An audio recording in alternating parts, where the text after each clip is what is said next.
I'm back with this presentation of mine and thanks to you to watch it. But did you ever think that how many efforts and how many things have gone to make it possible? The learning, the finalization of the topic, the preparation of the presentation, the laptop, your mobiles, the ability to speak, to listen and whatnot. And don't forget the internet connection. So today, welcome to this session where I'm going to talk about the management of resources.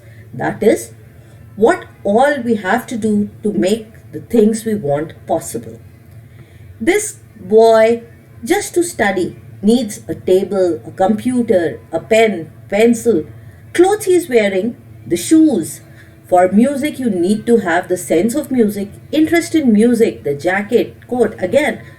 Then the instrument if you want to play it, if you want to enjoy the caps and whatnot. All these small little things are required to make whatever we want possible. So this is what we are going to cover in the management of resources.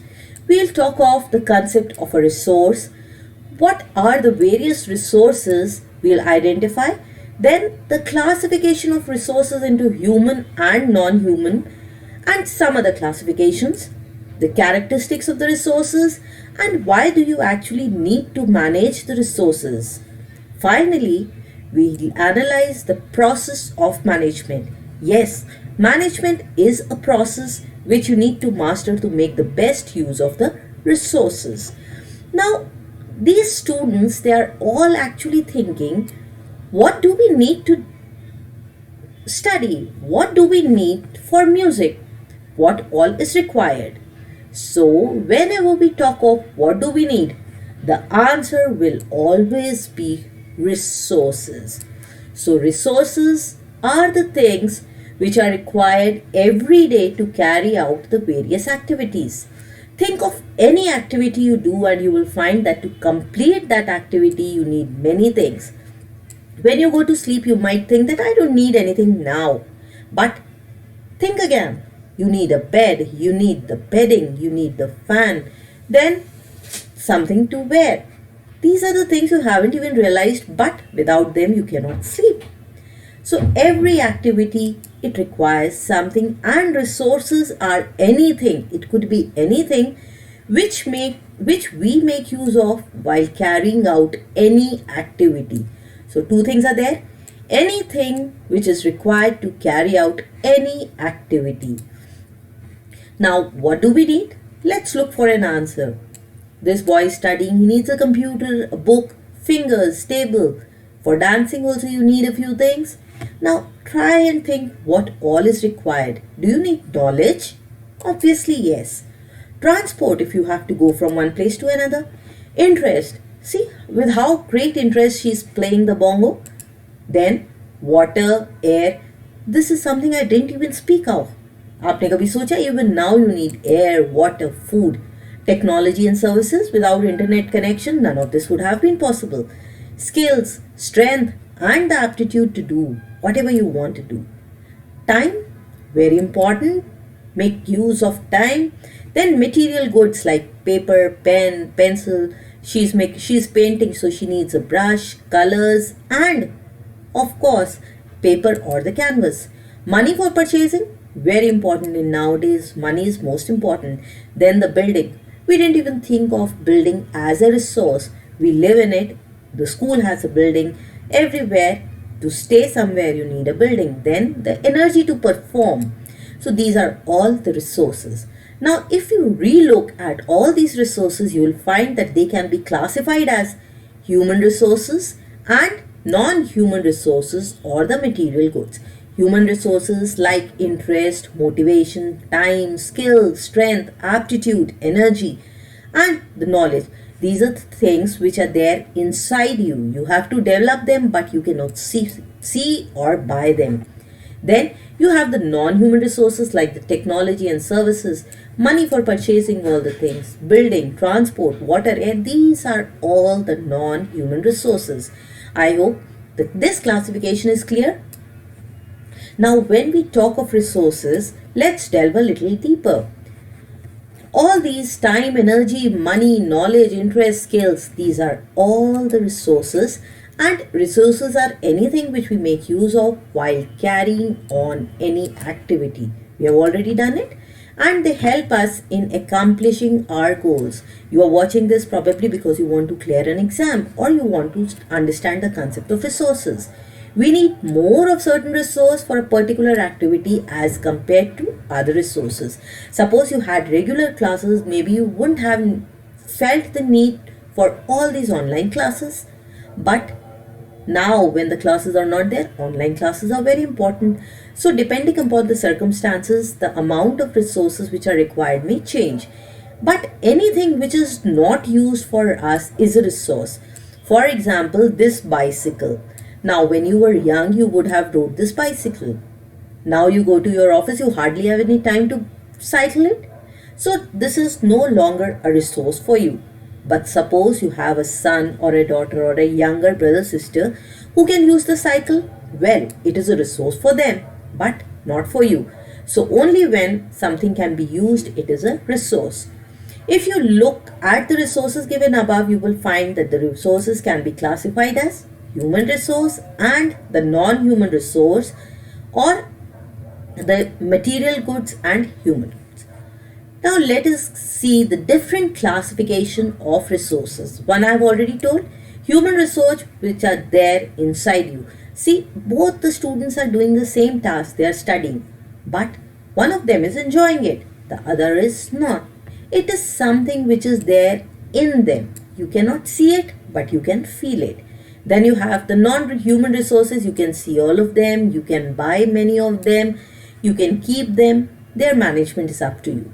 Then you have individual resources like this house, the pool, or the shared resources like this beach. It is not your own. Then natural resources which occur in nature like vegetation, animals, soil. These are all natural resources, or the community resources which are used by all the people. So these are the various classifications of resources. Let's go in a bit deeper. First, let us discuss the human and the non-human or the material resources. So this man, he is painting, playing the football, studying and playing guitar at the same time. But what is he skilled in? Can you tell me? It's very difficult from the picture, but once you meet him, you observe him, you'll be able to tell. So these are all the human resources which include the knowledge. Knowledge is of utmost importance whenever you have to do something. If I have to take this class, obviously I need to study and have the knowledge of this particular subject. Otherwise, the class would be a failure. Then the aptitude. Aptitude actually is your interest, and this interest creates motivation. If I have the aptitude for teaching, I look out for a way or another way to perform a particular task. Now, aptitude is also something which motivates you. For example, अगर आपको अभी पढ़ने का मन नहीं है, you have been given an assignment, और you had all the time लेकिन आपका aptitude नहीं है, मन नहीं है, so you won't be preparing the assignment. And somebody who didn't have the time probably had to go for a marriage. If he has the attitude, he'll do it. This is aptitude. Then it is the skill, your ability to perform a task. Some things you are able to perform better than other. One student might be interested in dancing, some other would be skilled in painting. So these are the skills. Then time, we'll talk of this later. Time is the only resource which is equally divided, and then the energy to perform the tasks. Then non-human material resources, it includes money, obviously. Then the space, the area which you have, this is also your house, the playground, these are all material resources. The furniture and the equipment, anything which you can see is the material resource. Let's do it in details. Human resources are central to carrying out any activity. These resources can be developed through training and self-development. You don't know the subject, you don't know drawing, painting, dancing, but you can always develop it. For example, if it is knowledge, I told you, see, both of them are doing the same thing, but one is enjoying it and the other no. So this is used throughout the life and is required to do any activity successfully. If you want to be successful in your exams, you need to have the knowledge so that you can clear the exam. For example, be it a cook, a teacher, student, it could be any person in the world, but you need to have knowledge of whatever activity you are doing. Then is the motivation or the interest. Obviously, you have all heard, where there is a will, there is a way. If you are motivated, if you are interested, then you'll obviously find a way. See, both the girls are sitting in the park.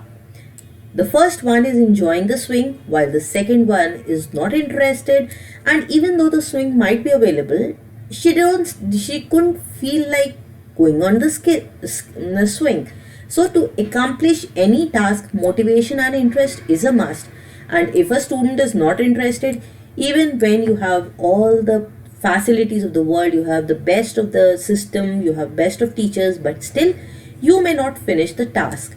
On the other hand, if you are interested in cooking or dancing, you might leave your assignment given by your teacher and finish your dancing class or the painting class because you are interested in it. Then is the skill, strength and the aptitude. Not all the skills are required for performing all the activities. If you are painting, you don't need to be very good at maths. If you are into maths, it's not necessary that you have to know the dancing. So each has an aptitude in certain areas, and we carry activities in these areas better as compared to other.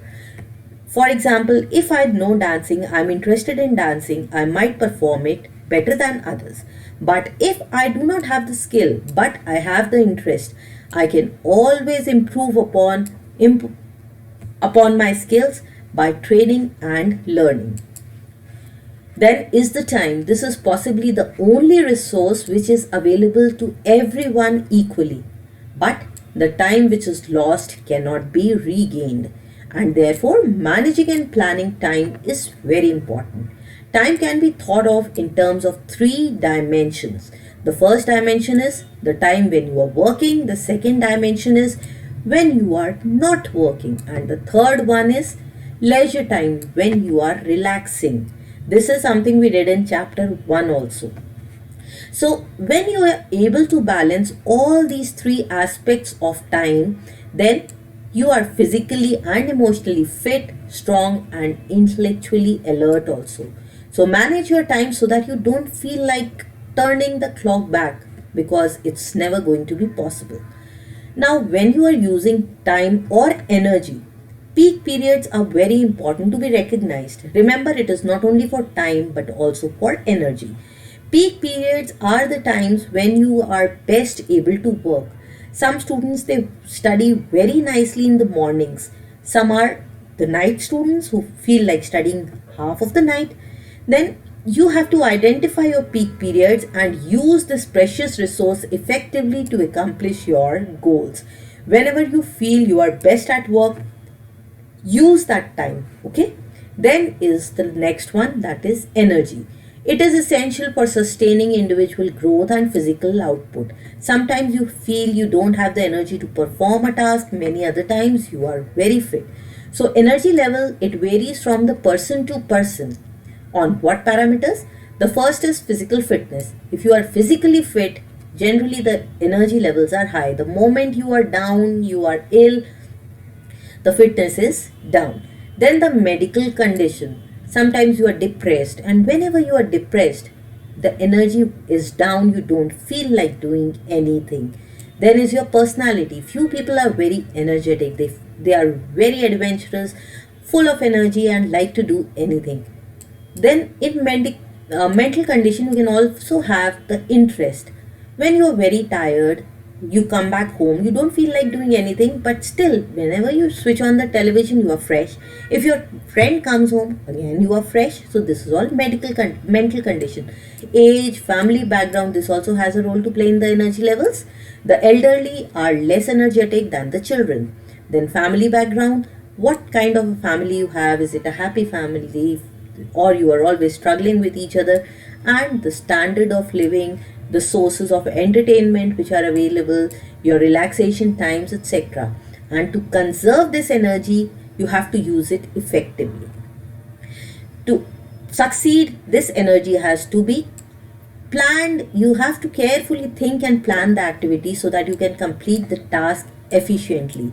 You have to go in for your exams. Start planning. When do you plan to finish the assignment? How much syllabus should be finished by November end, December end, so that you are able to complete the revision and perfect preparation for your exams. Then find out the peaks and the valleys of the day and use them to achieve maximum output. For example, when you start studying, you are interested in it and you grasp a lot. Slowly what happens? You attain a peak, you start getting bored, and then what happens? Your energy comes down and you don't feel like studying. And that is why school का जो होता है, you have 4 periods in this before the break, or 5 periods, then you are given a break. Why is this break?